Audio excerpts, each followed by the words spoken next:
আসসালামু আলাইকুম, কেমন আছেন সবাই? আজকের ভিডিওতে আমার কক্সবাজার ভ্রমণ ও আমার অভিজ্ঞতা শেয়ার করতে যাচ্ছি আপনাদের সাথে। ব্যবসায়িক এবং অফিসের সময় স্বল্পতার কারণে আসলে এয়ারে যেতে হচ্ছে, না হলে হাতে টাইম থাকলে ট্রেন অথবা বাসে করে চলে যেতাম। তো ঢাকা এয়ারপোর্ট থেকে এখন আমরা ডিরেক্ট চলে যাব কক্সবাজার এয়ারপোর্টে। অ্যাপ্রক্সিমেট প্লেনে ওঠার পরে অথবা প্লেন ছাড়ার পরে 40 থেকে 50 মিনিট মতন পৌঁছাতে লাগে। তো এয়ারপোর্ট থেকে নেমে হোটেল বুক দেওয়া ছিল, সেজন্য হোটেলের প্যারা নিতে হয় নাই। তো তারপরে আমি চলে আসি সমুদ্র সৈকতে। এটি হচ্ছে লাবণী বিচে। সমুদ্র দেখার আগেই চোখে পড়লো ভিন্ন টাইপের একটা ফল। ওনাকে জিজ্ঞেস করার পরে বলল এটি সুন্দরবনের গোলপাতা গাছের ফল।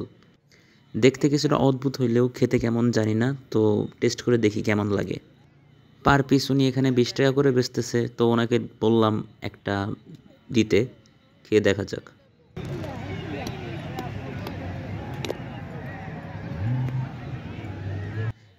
দেখতে কিছুটা তাল খেয়েছেন কিনা জানি না, তাল না বেসিক্যালি তালের আটির যে শ্বাসটা থাকে মূলত দেখতেও ওরকম, এবং খাওয়ার পরে মনে হলো যে তালের শ্বাস টাইপেরই, কিন্তু ওর থেকে আরেকটু হার্ড, বাট টেস্টটাও প্রায় অলমোস্ট কাছাকাছি।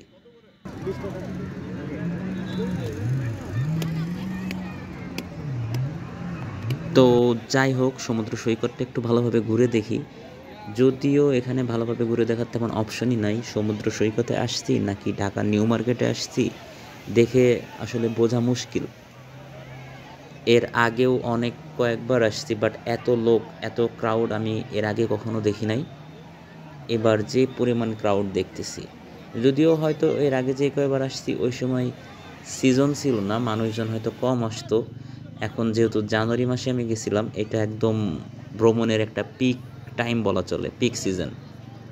ভাইটি মনে হয় হিমুর অনেক বড় একটা ফ্যান, কিন্তু এটি হিমু করতো আসলে চাঁদনি রাতে অথবা জ্যোৎস্না রাতে নদীর তীরে, বাট উনি সমুদ্র তীরেই গলা অবধি বালিতে ডুবে বসে আছেন। তো উনি এখানে থাকুক, চলুন আমরা অন্য দিকটাতে ঘুরে আসি। এত ক্রাউডের জন্য আর এখানে ভালো লাগতেছিল না, তাই ভাবলাম যে একটু সন্ধ্যার দিকে আসি, সন্ধ্যার দিকে হয়তো ক্রাউডটা একটু কমতে পারে। বাট দেখতে পাচ্ছেন এখানেও ঠিক সেম পরিমাণ। তো এখানে বসে বসে একটা কফি খাইতে খাইতে সানসেটটা উপভোগ করলাম, আর সাথে একটা টাইম ল্যাপসও নিয়ে নিলাম সানসেটের।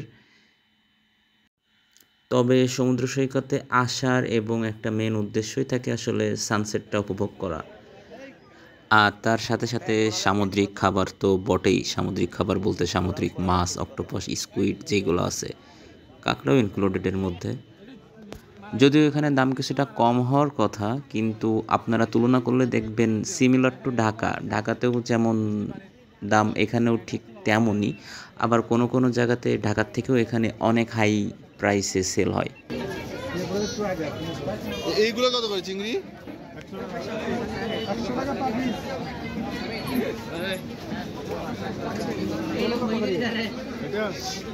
এটা 1200 টাকা কেজি।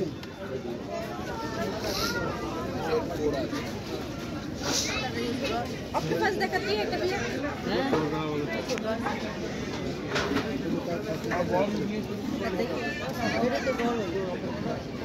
এই যে কত ভাইয়া? এটা 1300 টাকা।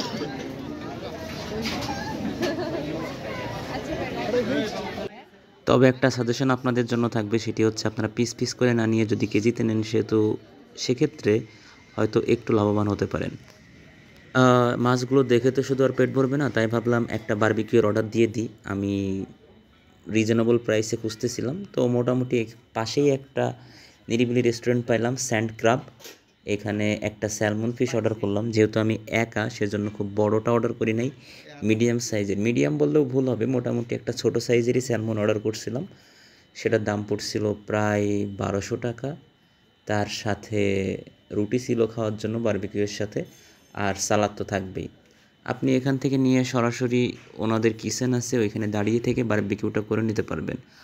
অনেক জায়গায় বা অনেক ক্ষেত্রে হয় কি, আপনাকে দেখায় একটা মাছ, আবার বারবিকিউ করে নিয়ে আসে আর একটা মাছ, দেখে বুঝতে পারবেন না।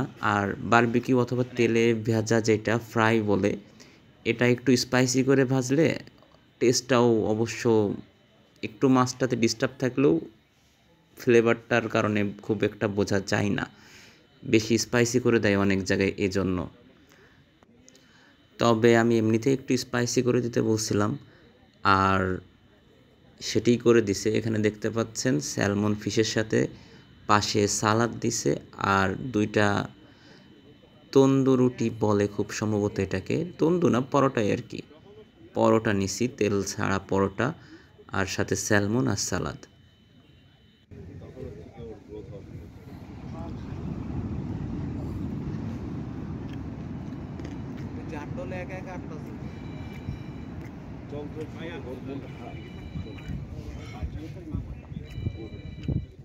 এই খাজা এদিকে আয়। ওরে আনতো এদিকে আয়। খেতে খেতে আসলে সমুদ্রের গর্জনও শোনা যাচ্ছিল, যেটা একটু অন্যরকম একটা ফিলিংস কাজ করে। এখান থেকে দেখতে পাচ্ছেন সমুদ্র সৈকতটা, যদিও রাতের বেলা অন্ধকারে কিছু দেখা যাচ্ছে না ক্যামেরাতে, বাট আপনি এখানে আসলে অবশ্যই ফিলটা পাবেন, সমুদ্রের ফিল পুরোপুরি এখান থেকে পাবেন আপনি। আজকের ভিডিওটা আর খুব বড় করব না, বারবিকিউ খেতে খেতেই আজকের ভিডিওটা শেষ করব। এখান থেকে খাওয়া শেষ করে ডিরেক্ট চলে যাব আমার হোটেলে। এখন প্রায় রাত বাজে 2টা। তো সবাই ভালো থাকবেন, আসসালামু আলাইকুম।